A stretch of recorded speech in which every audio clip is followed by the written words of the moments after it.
కార్యక్రమాన్ని ప్రారంభించే ముందుగా గురువు గారికి శతకోటి వందనాలు సమర్పించుకుంటూ మరి ఈరోజు జూమ్లో పాల్గొన్న మీ అందరికీ కూడా ధన్యవాదాలు తెలుపుకుంటున్నాను. మరి ఈరోజు మనము ఈ జ్ఞానపరంగా ఏం సాధిస్తున్నాం, ఎలా సాధిస్తున్నాము అన్నది తెలుసుకోవాలి అంటే కొన్ని ముఖ్యమైన విషయాల్ని మనం గమనిస్తూ మరి మన అనుభవాలను జోడించుకుంటూ మనము ఎంత ఎదిగామో అన్నది మనం పరీక్షించుకోవాలి. సాధారణంగా ఎదగడానికి ఇంకో పదం ఏంటి అంటే ప్రగతి అంటారు. అంటే ప్రగతి అంటే ఏంటి అంటే ఉన్న స్థితి నుంచి ఉన్నత స్థితికి ఎదగడానికే ప్రగతి అనే పదాన్ని ఉపయోగిస్తూ ఉంటారు. అంటే వాడుక భాషలు కొన్ని ఉంటాయి, మరి కొన్ని గ్రాంధికంగా ఉంటాయి, కొన్ని ఆధ్యాత్మికంగా ఉంటాయి.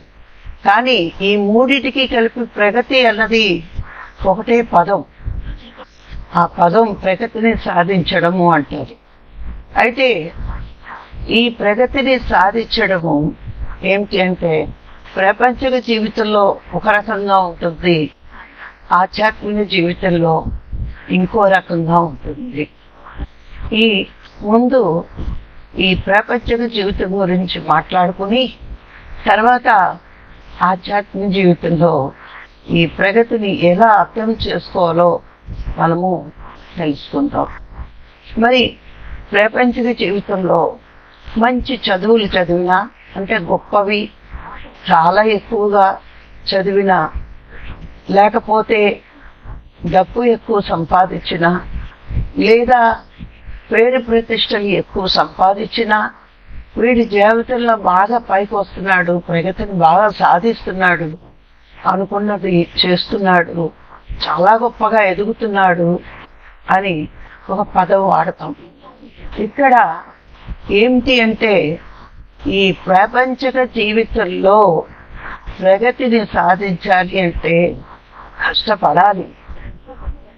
కానీ ఆధ్యాత్మిక జీవితంలో ప్రగతిని సాధించాలి అంటే శారీరకంగా కష్టపడమే కాదు, మానసికంగా కూడా బలహీనత లేకుండా ఉండగలగాలి.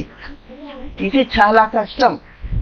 ప్రపంచ జీవితంలో కృషి చేస్తే కష్టపడితే ప్రగతి వస్తుంది. ఒక విద్యార్థి కష్టపడి చదువుకుంటే మంచి మార్కులు వచ్చి ఇంకో క్లాసులో ప్రమోట్ అవ్వచ్చు, లేదా ఆ చదువు మీద పిపాస ఆయన్ని మంచి చదువులకి ఎదిగేలా చేయవచ్చు. అలాగే డబ్బు సంపాదించాలి అంటే శారీరకంగా కష్టపడుతూ మరి సాధించవచ్చు. ఏదైనా కొంచెం కష్టపడితే వచ్చేస్తుంది. కానీ ఆధ్యాత్మిక జీవితం ఎంత కష్టపడినా మనసు యొక్క చంచల స్థితిని దాటకపోతే ప్రగతిని సాధించడం చాలా కష్టం. ఎందుకంటే ప్రతి వాడికి జన్మతః మూర్ఖత్వం, మూఢత్వం, అజ్ఞానం ఈ మూడు ఉంటాయి. ఆధ్యాత్మిక జీవితంలోకి వచ్చే ముందు ప్రతి మానవుడికి ఈ మూడు ఉంటాయి. కొంతమంది మూర్ఖత్వంలో ఉంటారు. అంటే మూర్ఖత్వం అంటే తాను అనుకున్నది కరెక్ట్ అనుకోవడమే మూర్ఖత్వం. మూఢత్వం, ఈ మూఢత్వం ఏంటి అంటే ఎవరు చెప్పినా వినకపోవడం. మూర్ఖత్వం మూఢత్వం పదాలు వేరుగా ఉన్నా దగ్గర సంబంధాలు ఉంటాయి. ఇక అజ్ఞానం ఏంటి అంటే సత్యాన్ని కప్పిపుచ్చేదే అజ్ఞానం. ఈ మూడు ప్రపంచక జీవితంలో ఉండి ఆధ్యాత్మిక జీవితంలోకి వచ్చాక మరి ఆ ఎదుగుదలకి చాలా కష్టపడాలి. ఎందుకు కష్టపడాలి అంటే ఈ మూడు ఉన్నప్పుడు ప్రతి మానవుడు అనే కంటే జీవుడు అనుకోవచ్చు, మాయకి వశమవుతూ ఉంటారు. మాయకి ఎందుకు వశమవుతున్నారు అంటే మనసు ఇంకా అజ్ఞానంలో ఉంది, మూర్ఖత్వంలో మూఢత్వంలో ఉంది. అజ్ఞానము అంటే జ్ఞానాన్ని కప్పిపుచ్చేది. ఈ అజ్ఞానం జ్ఞానానికి ఎదగనివ్వకుండా చేసేది ఏంటి అంటే మాయ. ఈ మూర్ఖత్వం, మూఢత్వం, ఈ అజ్ఞానం, మాయని గ్రహించడం చాలా కష్టం. ఇది చాలా కష్టము అని ఎందుకు అన్నాము అంటే, ఒక పట్టాన వాళ్ళు చిన్నప్పటి నుంచి ఎదిగిన వాతావరణం అవనివ్వండి, చుట్టూ పరిసరాలు అవనివ్వండి, తల్లిదండ్రులు అవనివ్వండి, ఆధ్యాత్మికత లేకపోతే వాళ్ళ జీవితంలో ఈ ఆధ్యాత్మికత అన్న పదం వెళ్ళినప్పుడు కూడా పెద్దగా మార్పు రాదు. కానీ పూర్వజన్మ సుకృతం వల్ల వస్తే రావచ్చు. హిరణ్య కడుపున ప్రహ్లాదుడు పుట్టినట్టుగా 100కో కోటికో అట్లాంటి వాళ్ళు ఉండొచ్చు. ఈ సృష్టిలో ఏది సాధ్యం కాదు సాధ్యమే అవుతుంది. వాడి జన్మతః ఉన్న సంస్కారాన్ని బట్టి ఎక్కడ ఉన్న ఎదుగుదల రావచ్చు. కానీ ఈ మానవ జన్మ పర్పస్ తెలుసుకుని మరి ముందుకు ప్రయాణం సాగించాలి అంటే వాళ్ళ జీవితంలో వాళ్ళ అదృష్టాన్ని బట్టి ఒక సద్గురువు దొరికితేనే మరి ఇవన్నీ మెల్లిమెల్లిగా తొలగించుకుంటూ మాయని జయిస్తూ ఉంటారు. అయితే సద్గురువు వల్ల ఏంటి తెలుసుకుంటాము అంటే, అప్పటి వరకు ప్రాపంచిక జీవితంలో ఈ చుట్టూరు ప్రపంచం శాశ్వతమని, నేను శరీరమని అనుకున్న భావన వల్ల నా వాళ్ళు, నాది, మాది అనే అభిప్రాయంతో ఉంటూ, మరి ఎప్పుడైతే శరీరం నేను అనుకుంటున్నామో, ఆ శరీరానికి సంబంధించిన వాళ్ళంతా నా వాళ్ళు అనుకుంటున్నామో, తరతరాలుగా వస్తున్న స్థిర ఆస్తులు నావి అనుకుంటున్నామో, ఇవంతా ఈ శరీరానికి సంబంధించిన నావే, నా వాళ్ళు అనే భావనలో ఉంటామో, ఇవన్నీ ఒక స్వార్థపూరితమైన జీవితం జీవించడానికి అలవాటు పడిపోతాం. అప్పుడు ఏమవుతుంది అంటే దుఃఖం ఎక్కువ అవుతుంది. ఈ స్వార్థపూరితమైన జీవితంలో ఇంకా ఇంకా ఇంకా నా పిల్లల్ని సుఖపెట్టాలి, నా భార్యను సుఖపెట్టాలి, నా వంశం పెరగాలి, నా ఆస్తులు పెరగాలి అని ఇలాంటి కోరికలతో ప్రారంభమవుతుంది జీవితం అంతా. అందుకే మహాత్ములు ఒక మాట చెప్తూ ఉంటారు, ఎప్పుడు కోరిక వెనుక అసలు దుఃఖం ఉంటుంది. ఆధ్యాత్మికంగా ఎదిగినప్పుడు ఆత్మే భగవంతుడు అని తెలుసుకునే ఫస్ట్ సత్యమైతే ఈ సృష్టి అంతా భగవంతుడి ఇష్ట ప్రకారమే సృష్టించబడుతుంది, ఆయన ఇష్ట ప్రకారమే నడిపించబడుతుంది అనే పరమ సత్యాన్ని పరమ గురువులు బోధించినా మనకి అర్థం కానప్పుడు దుఃఖం వస్తుంది. కానీ గురువులు చెప్తూ ఉంటారు ఏమని అంటే, నువ్వు శరీరం కాదు, నీది అంటూ ఈ భూమి మీద ఏదీ లేదు, అంతా పరమాత్మదే. నీ పూర్వజన్మ పుణ్యం వల్ల అనుభవించడానికి మాత్రమే హక్కు ఉంది, నీదంటూ ఏదీ లేదు. నీవు ఈ దేహం ఉన్నంత వరకు నువ్వు అనుభవిస్తావు. నువ్వు పైనుంచి వచ్చేటప్పుడు సాధన కోసం వచ్చావు, దానికి అనుకూలమైన శరీరం తెచ్చుకున్నావు, దానికి అనుకూలమైన కుటుంబాన్ని ఎంచుకున్నావు, దానికి అనుకూలమైన ప్రదేశాన్ని ఎంచుకున్నావు. ఇవన్నీ నీ ప్రణాళికలే. కానీ చివర నీ లక్ష్యం ఏంటి అంటే సత్యాన్ని తెలుసుకోవడానికి. అది తెలుసుకుంటేనే నువ్వు ఉన్నత స్థితికి ఎదగగలవు అని గురువులు బోధిస్తున్నప్పటికీ మనలో అజ్ఞానం వదలనంతసేపు అవసరమైన మాటలు పెడచెవిని పెడుతూ ఉంటాం, దాని మీద శ్రద్ధ పెడతాం. ఆధ్యాత్మిక జీవితంలో అడుగు పెట్టినప్పుడు మొట్టమొదటిగా ఇంకా కోరికలతోటి సాధన చేస్తుంటాం. ఎప్పుడైతే నీకు కోరిక వచ్చిందో ప్రగతి పక్కకు వెళ్తుంది, మాయకు వశమవుతూ ఉంటాం. నీ ప్రగతి ఎప్పుడు అంటే నువ్వు సత్యం వైపు పయనించినప్పుడే నీ ప్రగతి ఎక్కువ అవుతుంది. ఆధ్యాత్మిక జీవితంలో ప్రగతి సాధించడము అంటే సత్యం వైపు ప్రయాణం చెయ్యడమే. మరి సత్యాన్ని నువ్వు తెలుసుకోవాలి, సత్యంలో జీవించాలి, సత్యం వైపు పయనించాలి, సత్యమే నీ జీవితం అవ్వాలి అని నువ్వు అనుకుంటే ప్రతి దాన్ని ఒప్పుకుని వెళ్ళాలి. ఇప్పుడు నువ్వు పైకి వెళ్ళాలి అంటే ఒక మేడ మీదకి వెళ్ళి గదిలో సామానం తేవాలంటే మెట్లు ఎక్కాలి. మెట్లు ఎక్కకుండా కింద కూర్చుని పైకి రావాలంటే రాదు. మెట్లు ఎక్కడమే కష్టం అనుకుంటే నువ్వు అక్కడ ఉన్న వస్తువు తెచ్చుకోను. అలాగే నువ్వు ప్రపంచక జీవితంలో ఉన్న నువ్వు, అజ్ఞానంలో ఉన్న నువ్వు ఆత్మజ్ఞానిగా బ్రహ్మజ్ఞానిగా ఎదిగి సత్యాన్ని తెలుసుకోవాలి అనుకుంటే ఈ జీవితంలో ఒక్కొక్క మెట్టు దాటుకుంటూ ఎక్కి మరి అది సాధించాలి. మెట్లు అంటే కష్టాలుంటాయి, బాధలు ఉంటాయి, సుఖాల్లో ఎదుగుదల తక్కువ. గురువులు చెప్తారు కష్టాల్లోనే ఎదుగుదల ఎక్కువ. ఒక పెద్ద పని మనకి ఉంది అనుకోండి, పెద్ద కష్టం ఎదుర్కోవాలి. పెద్ద కార్యం చెయ్యాలి అనుకుంటే పెద్ద కష్టం చెయ్యాలి. మరి అవన్నీ కూడా నాకు ఇంకా ఎందుకు ఈ కష్టం, నేను ధ్యానంలో ఉన్నాను అంటే కాదు, నువ్వు ఇంకా సత్యం చేరువలో ఉన్నావు కానీ సత్యాన్ని ఇంకా తెలుసుకోలేకపోతున్నావు, ఇంకా కొంచెం అజ్ఞానం. ఎంతవరకు మానవులు వాళ్ళకున్న కష్టాలని కానీ బాధలను కానీ గుర్తిస్తూ బాధపడుతూ ఉంటారో వాళ్ళు ఇంకా అజ్ఞానం వదలనట్టే లెక్క. ఆ కష్టాల్ని బాధల్ని కూడా నా ఎదుగుదలకి సోపానాలు మెట్లు అని భావిస్తారో భగవంతుడు నన్ను ఇంకా పరీక్షించి చూడండి, సాన పడితే కానీ వజ్రం మెరవదట. అలాగే జీవుడు దేవుడు అవ్వాలి, సత్యం అవ్వాలి అంటే ఎన్నో సోపానాలు దాటుకుంటూ వెళ్ళాలి. మరి మనకి అనుక్షణము మాయే, అనుక్షణము మాయే. ఇంకా సాత్విక గుణంలోకి వచ్చాక కొద్దిగా గుర్తిస్తాం. ఎలా తెలుసుకున్నాము? గురువుల వల్ల. నీకు ప్రాపంచిక కోరికలు ఉన్నాయి అంటే నువ్వు మాయకు వశం అవుతున్నట్టే. ఆధ్యాత్మిక ఎదుగుదల కావలసి వస్తే మాయని జయించగలవు అంటారు.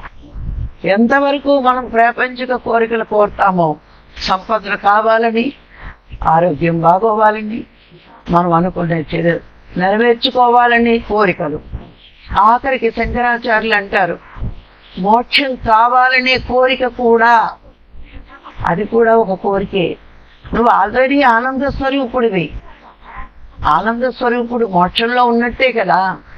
ఎందుకు ఆనంద స్వరూపులమైన మనము దుఃఖంలో ఉంటున్నాము అంటే శరీరం నేననుకునే ముసుగులో ఉన్నాం, మనసు నేననుకుంటున్నాం, నాకు అది కావాలి ఇది కావాలి అనుకుంటున్నాం, జగత్తు సత్యం అనుకుంటున్నాం.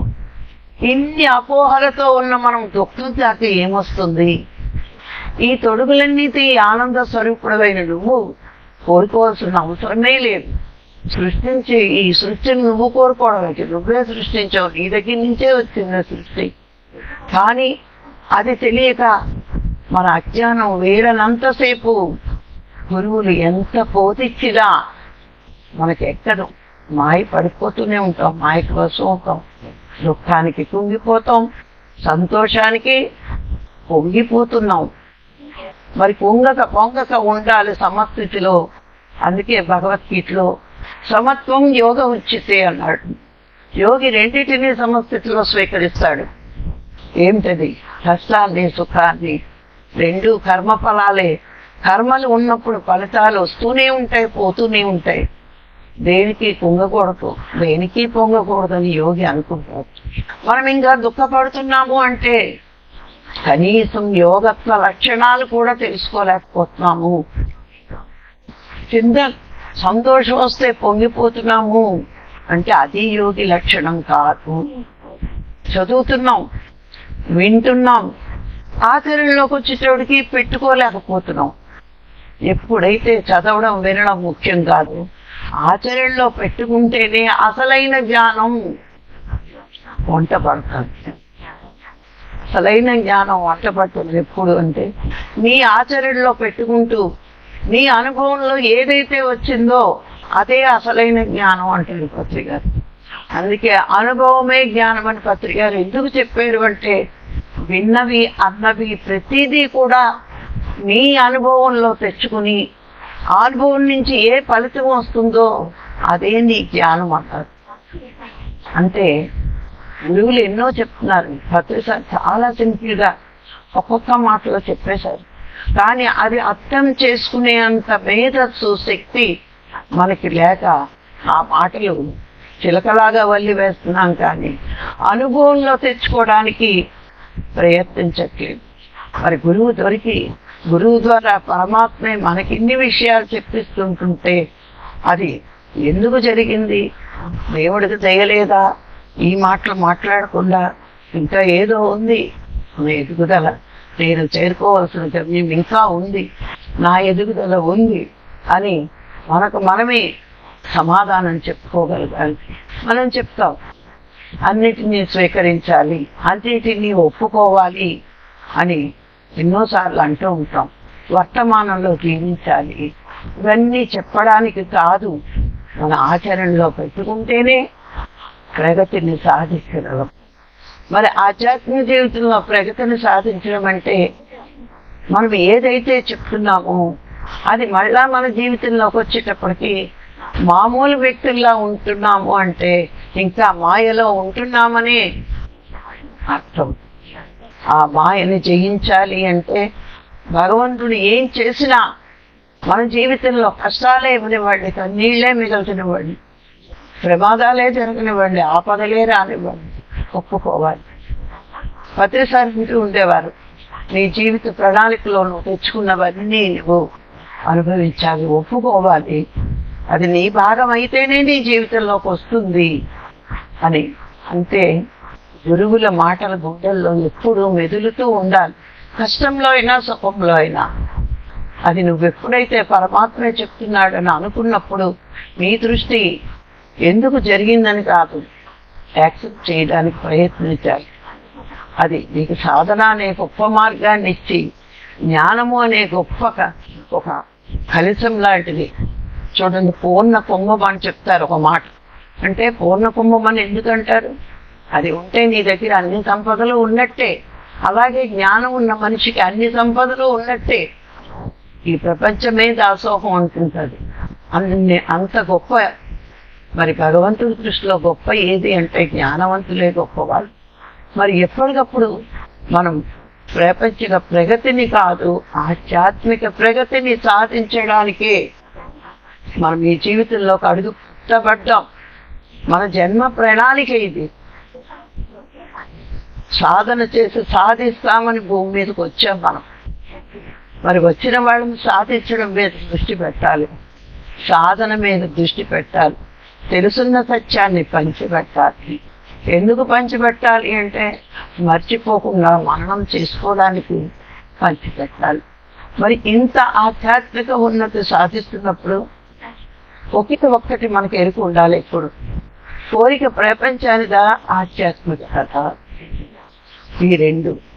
ప్రపంచిక కోరిక కోరుతున్నాము అంటే మాయకి వశమైంది. నేను చక్కని సాధన చెయ్యాలి అని నువ్వు అనుకుంటే పరమాత్మ వైపు నీ ప్రయాణం ఉన్నట్టే. నేను చక్కని జ్ఞానం పొందాలి, గురువు చెప్పాడు అన్ని పుస్తకాలు చదవాలి, అందరి జ్ఞానాన్ని తెలుసుకోవాలి, నువ్వు నీకేంటో నువ్వు ఒకటి తయారు చేసుకుని నీకు ఏం అర్థమైందో అది పక్కవాడికి చెప్పాలి. అంటే ఆ జ్ఞానపరంగా ఎదగడానికి ఒక పంట చేతికి రావాలంటే మరి సూర్యరశ్మి, నీరు, ఇవన్నీ కూడా అవసరం. అలాగే మరి జీవుడు దేవుడు అవ్వాలి అంటే స్వాధ్యాయం ఎలా చెయ్యాలి, సాధన ఎలా చెయ్యాలి, శిష్యుడిగా ఎలా ఉండాలి, ఇవన్నీ గురువు నేర్పుతాడు. నేర్పినప్పుడు మనం చక్కగా మంచి సాధన చేస్తూ మరి చక్కని జ్ఞానాన్ని పెంచుకుంటూ అది పంచుకోవాలి. నువ్వు ఎంతగా పంచుతూ ఉంటావో నువ్వు సత్యానికి అంత చేరువవుతావు. ఈ సృష్టిలో అతి గొప్ప పని జ్ఞానం పొందడం, జ్ఞానం పంచడం. ఈ రెండే అతి గొప్ప పనులు. కోహినూరు వజ్రం కొనుక్కోవడము కాదు, నెమలి సింహాసనం ఎక్కి కూర్చోవడము కాదు, కోట్ల ఆస్తులు ఉండాలి, డబ్బు ఉండాలి. ఈ స్థూల దేహానికి అన్నం కావాలి కాబట్టి కావలసినంత సంపాదించాలి. కానీ దాని మీదే దృష్టి ఉంటే అది తప్పుడు జీవితమే. ఎంత రావాలో ఎంత కావాలో అంత మనకు వస్తుంది. నిర్ణయించుకున్నంత మన జీవన ప్రణాళికలో ఎంత మన దగ్గర ఉండాలని నిర్ణయించుకుని వచ్చేమో అది మన దగ్గర ఉంటుంది. మనం ప్రణాళికలో లేని కోరిక కోరితే ఇంకా అది మన దగ్గరికి ఉండదు, ఏదో విధంగా ఖర్చయిపోతుంది. అందుకని ప్రాపంచిక ప్రగతికి కొంచెం శరీరం మనసు కొంచెం కష్టపడితే చాలు. కానీ ఆధ్యాత్మిక ప్రగతిని సాధించాలంటే అడుగు అడుగుని మాయను జయిస్తూ ప్రవర్తించాలి. వేషమెత్తు రాఘరావు మీకు చాలాసార్లు చెప్పారు. వేషమెత్తు దుఃఖం ఉన్నా నువ్వు జ్ఞానివి కాదు, అజ్ఞానమే. కానీ చాలాసార్లు అందరూ చదువుతున్నారు, అందరూ వింటున్నారు, కానీ మనకి సొంతంగా ఒక దుఃఖం వస్తే భరించలేకపోతున్నాం. అంటే మనం ఇంకా అజ్ఞానంలోనే ఉన్నామన్నమాట. పత్రిసారి చెప్పేవారు, ఏదైనా దుఃఖకరమైన సంఘటన జరుగుతున్నప్పుడు దుఃఖపడటం సహజం. మానవుడు కాబట్టి, మనసు ఉంది కాబట్టి అది దుఃఖపడటం సహజం. కానీ పదే పదే ఆ దుఃఖాన్ని తలుచుకోవడమే అజ్ఞానం. జరిగిన సంఘటన జరుగుతున్నప్పుడు దుఃఖపడటం సహజత్వం, కానీ పదే పదే తలుచుకోవడమే అజ్ఞానం. అజ్ఞానం ఎంతగా కూరుకుపోతామో జ్ఞానం వైపు మన అడుగులు తడబడుతూ ఉంటాయి. అజ్ఞానాన్ని ఎంతవరకు వదిలించుకోగలుగుతూ ఉంటామో అంతవరకు సత్యం వైపు మన ప్రయాణం సుఖంగా సాగిపోతూ ఉంటుంది. ఎప్పుడూ కూడా ఇప్పుడు మనం ఆధ్యాత్మిక జీవితంలో అడుగు పెట్టాం కాబట్టి మనం సత్యం వైపు వెళ్తున్నాము అని ప్రతి ఒక్కళ్ళము అర్థం చేసుకోవాలి. ఇందులో కష్టాలు బాధలు అన్నీ ఉంటాయి, ఉండవు అని అనుకోవద్దు ఎవరు కూడా. ఎంతగా మన శక్తికి మించిన కష్టాలు కానీ బాధలు కానీ మనకి రావటం. ఇప్పుడు ఎల్కేజీ చదివిన వాడికి ఎల్కేజీ పేపర్ ఉంటుంది, 10th వాడికి తగ్గ పేపర్ ఉంటుంది, డిగ్రీ వాడికి తగ్గ పేపర్ ఉంటుంది. ఏ స్థాయి మనం పెద్ద పెద్ద ఎదుర్కొంటున్నామంటే పెద్ద పెద్ద కార్యాలు భూమి మీద చేయడానికే పెద్ద గోల్ ఉంది మనకు. సత్యానికి చేరువైపోవాలి, సత్యంలో జీవించాలి, సత్యమే నేనవ్వాలి. ఈ లక్ష్యం ఉన్నప్పుడు మరి ఎంత పెద్ద కోరిక ఉంది మనకి. భగవంతుణ్ణి దర్శించాలి, భగవంతుళ్ళా జీవించాలి అని ఒక పెద్ద లక్ష్యం పెట్టుకుని భూమి మీదకి వచ్చాం. మరి భూమి మీద ఈ ప్రగతిని సాధించాలంటే ఫస్ట్ ఆధ్యాత్మిక జీవితంలో మాయే మనకి శత్రువు. ఈ మాయను జయిస్తే నిన్ను నువ్వు జయించుకో, నువ్వు వెళ్ళిపోగలవు ఎక్కడికైనా. అందుకే అంటారు మనకి ఎవ్వరూ బయట శత్రువులు ఉండరు, మన మనసే మనకి పెద్ద శత్రువు.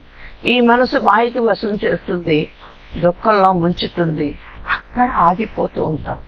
అందుకే ఒక ఆధ్యాత్మిక విద్యార్థికి టీచర్ కాదు, మనం టీచర్లము కాదు, విద్యార్థుల్ని పెద్ద శత్రువు ఎవరు అంటే మాయ.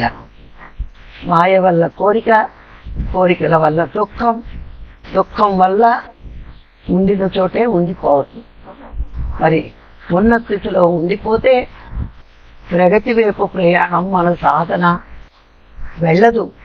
అందుకే ఉన్న స్థితి నుంచి ఉన్నత స్థితికి ఎదగడమే ప్రగతిని సాధించడానికి ప్రయత్నం. ఒకప్పుడు మనం అరగంట కూర్చోలేని వాళ్ళం, ఈరోజు గంట కూర్చుంటున్నాం, 2 గంటలు కూర్చుంటున్నాం, 3 గంటలు కూర్చుంటున్నాం. కూర్చోగలుగుతున్నామంటే సాధనలో ప్రగతి వచ్చింది. ఒకప్పుడు ఒక భగవద్గీత శ్లోకం మనకు చదవడం అర్థం కానీ చదవడమే కష్టం, చదివేక అర్థం అవడం ఇంతగా కష్టం. ఈరోజు చక్కగా పుస్తకం మనకు అర్థమవుతుందంటే మన మేధస్సులో ప్రగతి సాధించాం. అలాగే గురువు దగ్గర విన్న విషయాలని మళ్ళా 10 మందికి చెప్తున్నాము అంటే అది భగవంతుడికి గురువుకు ఇష్టమైన కార్యం కాబట్టి మన ఇష్టంగా మార్చుకుని అందరికీ బోధిస్తున్నాము అంటే మనం కూడా జ్ఞానపరంగా ప్రగతిని కొంచెంగా సాధిస్తున్నాం. ఇలా మన జీవితంలో ప్రతి విషయంలో ఎంత ప్రగతిని సాధిస్తున్నాము అన్నది ఎప్పటికప్పుడు విచారణ చేసుకున్న దానికి సంతృప్తి పడిపోయి ఆగిపోకుండా నేను ఇంకా చెయ్యాలి. ఈవేళ ఒక 10 పైసా ధ్యానమే చేశా, రూపాయలు నా ముందు లక్ష్యం, ఇంకా 90% వెళ్ళాలి అంటే ఇంకా కృషి చెయ్యాలి.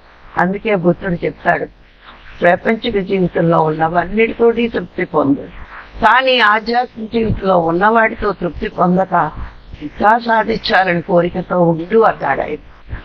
అంటే ఏంటి? అరగంట సాధన చేసి నేను సాధన చేశాను సరిపోతుంది అంటే ఎవరో ఏదో చెప్తారు. చేయలేని గురువులు, చేయించలేని గురువులు చెప్పొచ్చు, కానీ పత్రికారు అలా చెప్పలా. నేర్చుకోవడమే ఎవరి వయసు ఎంత అయితే అంత అన్నారు ఆయన. ఎంతైనా చెయ్యొచ్చు.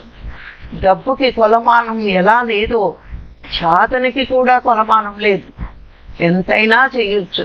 అందుకే మన ముందు మహాత్ముల ఫోటోలు ఎందుకు పెడతారు అంటే, శివుడు ధ్యాన స్థితిలో, ఆంజనేయ స్వామి ధ్యాన స్థితిలో ఉన్నారు అంటే వాళ్ళు ఎందుకు గొప్పవాళ్ళు అయ్యారు, అందుకే గొప్పవాళ్ళు అయ్యారని పత్రిసారి ఎన్నో మాటల సందర్భంలో చెప్తూ ఉండేవారు. అందుకే ఈ రోజు మనం చేస్తున్న సాధన కానీ, పొందుతున్న జ్ఞానం కానీ, చెప్తున్న జ్ఞానం కానీ ఎంతో స్థాయిగా చేసామని మనం అహంకారంతో విర్రవీగక్కర్లేదు. లక్ష్యాన్ని సాధించేసామని అనుకోవాల్సిన ప్రగతి వైపుకు పయనిస్తున్నాం. ఏదో రోజుకి చేరతాం, చేరమని కాదు. ఎంతవరకు మనది, ఇలా ఎంతవరకు అని అడగొచ్చు కొంతమంది. ఇలా ఎన్నాళ్ళు చేయాలి సాధన, ఎన్నాళ్ళు చేయాలంటే సత్యం నీకు అనుభూతి అయ్యే వరకు, సత్యం నీకు అవగాహన అయ్యే వరకు, నీ నిజస్థితి అయిన ఆనంద స్థితి నువ్వు పొందే వరకు నువ్వు సాధన చెయ్యాల్సిందే, జ్ఞానం పొందాల్సిందే, జ్ఞానం పంచాల్సిందే.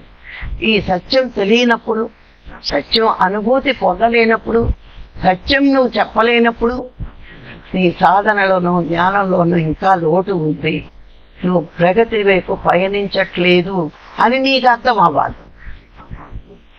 అందుకే ఎంత సాధించేవని కాదు, ఇంకా నేను ఎంత సాధించాను అనే ఆలోచనలో మనం ఉండాలి. ఎంతో సాధించామని కాదు, నేను ఎంతో సాధించవలసి ఉంది. ఈ జన్మ రేపటి వరకు ఉంటుందో లేదో, ఈ రోజే నేను ఎన్నో పనులు చెయ్యాలి. అందుకే సార్ ఎప్పుడు చెప్తూ ఉండేవారు, రేపటి పని ఈ రోజు చెయ్యి, ఈ రోజు పని ఇప్పుడే చెయ్యి, ఈ క్షణంలోనే చెయ్యి. ఎందుకు చెప్తారు? ప్రతి జీవుడు ఈ ఆధ్యాత్మిక జీవిలో ఒక అడుగు పెట్టినప్పుడు మృత్యువు నీ పక్కనే ఉంటుంది. ఎప్పుడు దాని ఒడిలోకి నువ్వు వెళ్తావో నీకు తెలియదు. వెళ్ళేలోగా సాధించాల్సింది ఎక్కువ సాధించాలి అని ఎప్పుడూ చెప్తారు గురువులు. అలా మనము కూడా ప్రగతిని సాధించాలి అంటే, సత్యం వైపు పయనించాలి అంటే, సత్యంలో జీవించాలి అంటే మన సాధన, స్వాధ్యాయం, మరి సజ్జన సాంగత్యాలు ఇంకా ఇంకా పెంచుకుంటూ, ఇంకా ఇంకా నేర్చుకుంటూ, మనము నేర్చేసుకున్నాము అని అనుకోకూడదు, నేర్చుకుంటున్నాం. ఈ నేర్చుకోవడం అన్నది ఏంటి అంటే, మనం దాచుకోకుండా పక్కవాడికి ఇవ్వడము. ఇవ్వడము అనేది మనకు మొట్టమొదటి గురువు పరమాత్మే. ఆయన మనకిచ్చాడు, మనం పొందాం. ఆయన దగ్గర నుంచి నేర్చుకునే మొట్టమొదటి పాఠం ఏంటి అంటే ఇవ్వడం. ఇప్పుడు మనకి గురువు వచ్చి చెప్పే వరకు పరమాత్మే నీ నుంచి ఏమీ ఆశించకుండా ఎంత సృష్టిని నీ ముందుంచి నిన్ను అనుభవించమంటున్నాడు. అది నీ మొదటి పాఠం. అది ప్రకృతి అనండి, పరమాత్మ అనండి, నీ పాఠం అది. అలా నువ్వు ఏది పొందినా 10 మందికి ఇవ్వడమే ఆయన పాఠాన్ని ఆయనకి అప్పచెప్పడం. పరమాత్మ, నువ్వు నాకు నేర్పిన పాఠాన్ని నేను సక్సెస్ చేస్తున్నానో లేదో నువ్వే పరీక్షించు. అది ధనమైనా, శక్తి అయినా, జ్ఞానమైనా, ఏదైనా ఇవ్వగలగడమే నీ మనసు మార్పు చెందుతుంది అని నీకు అర్థం అవ్వాలి. ఆధ్యాత్మిక జీవితంలో ఒకటి నేర్చుకుంటే సరిపోదండి, చాలా నేర్చుకోవాలి. వదలాల్సిన ఏంటో తెలుసుకుని వదులుతూ ఉండాలి, ఆచరించాల్సిన ఏంటో తెలుసుకుంటూ ఆచరించాలి. మన అభిప్రాయం ఇప్పటి వరకు కరెక్ట్గా మీకు తప్పు అవ్వచ్చు, విచారణ చేసుకుంటూ తప్పు ఒప్పు తెలుసుకుంటూ మరి ఇవన్నీ నేర్చుకోవాలి. ఇవి సమయంలో అజ్ఞానం ఉన్నా నువ్వు ఇంకా మాయకు వశమై ఇంకా ఇక్కడే ఉంటావు, నీ ప్రయాణం లేకు. అందుకే గురువులు చెప్తారు, ఏ విషయంలో నువ్వు అజ్ఞానంలో పడుతున్నావో ఈ విషయంలో ఇలా ఉంటే ఇది అజ్ఞానం. సాధన చేసినా నీకు ప్రపంచక కోరికలు ఉంటే ఇంకా అజ్ఞానమే. సత్యం కాని దాన్ని సత్యం పట్టుకుంటే, నువ్వు సత్యమని పట్టుకుంటే అది అజ్ఞానమే. అంటే ఎందుకు నీకు అలాంటి వచ్చింది అంటే, గురువు చెప్పిన సూత్రాల్లో ఏదో సూత్రం నువ్వు పాటించట్లేదు కాబట్టే మాయక వశమై ఆ అజ్ఞానం తెచ్చుకుంటూ ఇంకా దుఃఖంలో ఉండిపోతున్నాం. అజ్ఞానం తొలగితేనే జ్ఞానం వస్తుంది, జ్ఞానం వస్తేనే దుఃఖం తొలగుతుంది. జ్ఞానం రావడం అంటే నేను శరీరం కాదు, ఆత్మని, ఈ సృష్టి శాశ్వతం కాదు, సృష్టి అంతా నశించేది. ఈ రెండు నీకెంత బాగా తెలుస్తాయో, ఒకటి కోరికలు నాశనం చేస్తుంది, రెండు నాది మాది నాది మాది అనే భావాలను వదిలిపెడతాం. అందరూ ఒకటైన సమత్వ భావన మనకు వస్తుంది. ఈ సమత్వ భావన వచ్చే వరకు, ఈ సర్వాత్మ భావన వచ్చే వరకు పరమాత్మ దర్శనం అంటే సత్య దర్శనం కాదు. ఆ సత్య దర్శనం కలగాలి అంటే సమత్వ భావన ఉండాలి. సమత్వ భావన రావాలి అంటే మరి ముందు పాఠాలు నేర్చుకోవాలి. నేను శరీరం కాదు, ఆత్మని, ఈ సృష్టి అంతా పరమాత్మమైంది కాదంటే ఇంచంచలం, అచరం, చర అచర. అచరాన్ని చేరుకోవాలి అంటే చర అంటే చెలించేది, అచరం అంటే చెలించదు. ఈ సృష్టిలో అన్నీ చెలిస్తాయి, కొన్నాళ్ళు ఉంటే కొన్నాళ్ళు పోతాయి. కానీ ఉండేది, వెళ్లకుండా ఉండేది ఎవరైతే శాశ్వతమో అది నేనే ఉన్నాను. ఆ నేను అన్నది ఆత్మే, అదే భగవంతుడు. ఈ నేను శాశ్వతం కాదు అని ఎప్పుడైతే మంచి అవగాహనకు వచ్చేసామో అప్పుడు మాయని కూడా జయిస్తూ మన పురోగతిని, మన ప్రగతిని మనం సాధిస్తూ ఉంటాం. అందుకే ప్రాపంచిక ప్రగతికి కొంచెమే కష్టపడాలి. ఆధ్యాత్మిక ప్రగతిని సాధించాలి అంటే మాయని జయిస్తూ వెళ్ళాలి. అనుక్షణము మాయ మన కాళ్ళకి బందీలు సంఖ్యలు వేస్తూ ఉంది, వెనక్కి లాగుతూ ఉంటుంది. ఆ సంఖ్యలంటే ఏంటి? కష్టాలు, కన్నీళ్ళే, బాధలు, రోగాలు. కానీ ఈ సంఖ్యలను కూడా సాధించి సాధించి ముందుకు వెళ్ళగలగాలి. అప్పుడు నువ్వు ఏ ప్రగతికై భూమి మీదకి వచ్చేవో, దేనికైతే లక్ష్యాన్ని చేరుకోవాలనుకున్నావో, ఈ ప్రగతి కోసమే ప్రణాళిక వేసుకుని భూమి మీదకు వచ్చావో అది నువ్వు సాధించగలవు. అందుకే ప్రాపంచిక ప్రగతికి కొంత కష్టపడాలి, ఆధ్యాత్మిక ప్రగతికి చాలా కష్టపడాలి. కానీ కష్టపడాలని ఇష్టపడవచ్చు. భూమి మీద కష్టపడకపోతే ఎలా? కష్టపడాలని ఇష్టపడి మనం వచ్చాం కాబట్టి పత్రికారు లాంటి గురువు వచ్చి అన్నీ చెప్పేసి వెళ్ళిపోయాడు. ఆచరణలో పెట్టుకోవాల్సిందే మనం. ఆచరిస్తేనే ఆ ప్రగతిని మనం సాధించగలం. మరి అందరూ ప్రగతి వైపు పయనిద్దాం. సాధించే వరకు ప్రయాణం ఆగకూడదు. అందరూ సాధించగలరు. మొదలుపెట్టిన వాడు ఎలాగా ఏదైనా ఊరు వెళ్ళాలంటే ప్రయాణం బయటకు వచ్చి కారెక్కాక కారు ఎలాగే వెళ్ళిపోద్ది. నీకేమన్నా బుర్ర తిరిగి వెనక్కి తిరిగి వచ్చేస్తే చెప్పలేం కాదు. అలాగే ఈ జీవితంలో సాధించాలని వచ్చాం, సాధించాలి, సాధించి తీరాలి. గురువుకి పేరు తేవాలి, ఆ గురువు ఆశీస్సులను పొందాలి, పరమాత్మ ఆశీస్సులను పొందాలి. ప్రగతి వైపు పయనించిన వాడికే పరమాత్మ ఆశీస్సులు, గురువు ఆశీస్సులు లభిస్తాయి. ఏదైనా సాధిస్తాడు. ఇది మనం ఎప్పుడూ గుర్తుంచుకోవాలి. ప్రగతిని సాధించడం కోసమే భూమి మీదకి వచ్చామని మనం తెలుసుకోవాలి. మరి ఈరోజు ఈ అవకాశం ఇచ్చిన మీ అందరికీ మరొకసారి కృతజ్ఞతలు. Thank you.